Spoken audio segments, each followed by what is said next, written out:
কোনো কিছু করার অভ্যাস করো বোঝাতে আমরা বাক্যে ব্যবহার করব হ্যাবিট অফ। কি বললাম?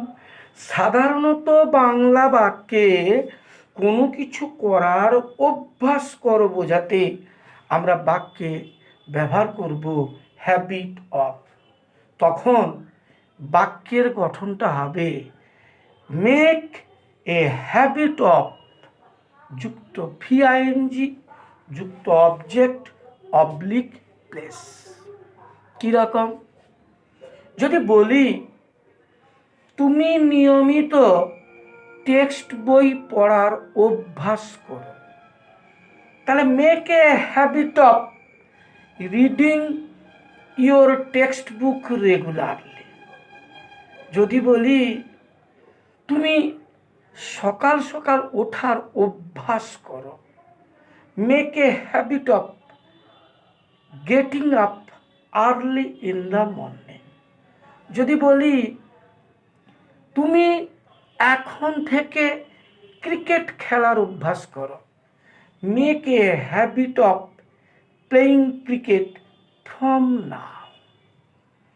যদি বলি তুমি এখন থেকে ব্যায়াম করার অভ্যাস করো, make a habit of doing exercise from now.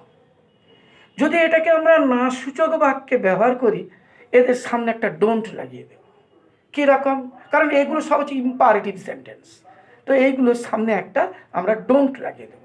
কি বলবো? যে ধূমপান করো না, তাহলে don't make a habit of ধূমপান করার অভ্যাস করো না বলবো, ওটা নয়, ধূমপান করার অভ্যাস করো না।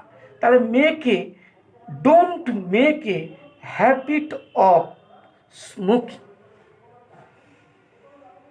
এবার আসি কোনো কিছু করার অভ্যাস আছে বোঝাতে আমরা বাক্যে ব্যবহার করব ওই একই জিনিস হ্যাবিট অফ। কীরকম? তখন বাক্যের গঠনটা হবে সাবজেক্ট যুক্ত হ্যাজ অবলিক হ্যাভ যুক্ত হ্যাবিট অফ যুক্ত ভিআইএনজি যুক্ত অবজেক্ট অবলিক প্লেস। তো যদি বলি আমার রান্না করার অভ্যাস আছে, তাহলে আমার আছে ইংলিশ কি না আই হ্যাভ, একটা অভ্যাস রান্না করার, এ হ্যাবিট অফ কুকিং। যদি বলি যে আমাদের ক্রিকেট খেলার অভ্যাস আছে, তাহলে আমার আছে আই হ্যাভ, তাহলে ক্রিকেট খেলার অভ্যাস, তাহলে I have a habit of playing cricket. যদি বলি যে আমাদের সকাল সকাল ওঠার অভ্যাস আছে, তাহলে আমাদের আছে ইংলিশ কি বলবো? We have. আমাদের আছে ইংলিশ কি? We have a habit of getting up early in the morning. অভ্যাস আছে বোঝাতে আমাদের ইংরেজিতে কথা বলার অভ্যাস আছে, তাহলে আমাদের আছে ইংলিশ কি? We have. তাহলে we have a habit of speaking English. আমাদের ইংরেজিতে কথা বলার অভ্যাস আছে। এবার যদি বলি যে ওই হ্যাবিট অফ ওটাকে যদি আমরা পাস্ট টেন্সে ব্যবহার করি, তখন কিন্তু বাক্যের গঠনটা দাঁড়াবে কি না সাবজেক্ট যুক্ত হ্যাড যুক্ত হ্যাবিট অফ যুক্ত ভিআইএনজি যুক্ত অবজেক্ট অবলিক প্লেস। কীরকম? যদি বলি যে আমাদের সেখানে যাওয়ার একটা অভ্যাস ছিল, তাহলে আমাদের ছিল ইংলিশ কি? We had a habit of going there, সেখানে যাওয়ার একটা অভ্যাস ছিল। আমাদের ব্যায়াম করার অভ্যাস ছিল, তাহলে আমাদের ছিল, তাহলে we had a habit of doing exercise. তাদের রান্না করার অভ্যাস ছিল, তাদের ছিল ইংলিশ কি না দে হ্যাড। তাহলে একটা অভ্যাস রান্না করা, তার they had a habit of cooking.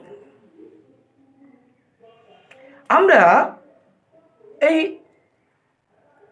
অভ্যাস করার জায়গায় আমরা এখানে কিন্তু ব্যবহার করতে পারি হ্যাবিচুয়েট। আমরা কি ব্যবহার করতে পারি? হ্যাবিচুয়েট। আর এই হ্যাবিচুয়েটের ব্যবহারটা কিন্তু ইউজ টু এর মতো হবে, কারণ আমরা ইউজ টু এর জায়গায় হ্যাবিচুয়েট বসিয়ে বাক্য গঠন করতে পারি। কীরকম? যদি বলি যে আমার রান্না করার অভ্যাস, আমি রান্না করতে অভ্যস্ত, যদি বলি আই এম হ্যাবিচুয়েটেড কুকিং। যদি বলি যে আমরা গান করতে অভ্যস্ত, উই আর হ্যাবিচুয়েটেড কি? সিঙ্গিং।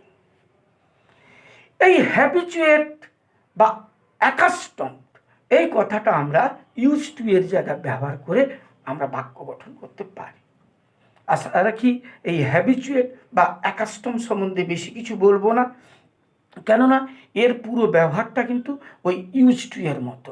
ওই ইউজ টু এর জায়গায় হ্যাবিচুয়েট বা অ্যাকাস্টম বসিয়ে আমরা ইউজ টু এ যেমন আমরা বাক্যের ব্যবহার শিখেছি, ঠিক তার মতো এটাও হবে। আশা রাখি তোমরা সবাই বুঝতে পেরেছ।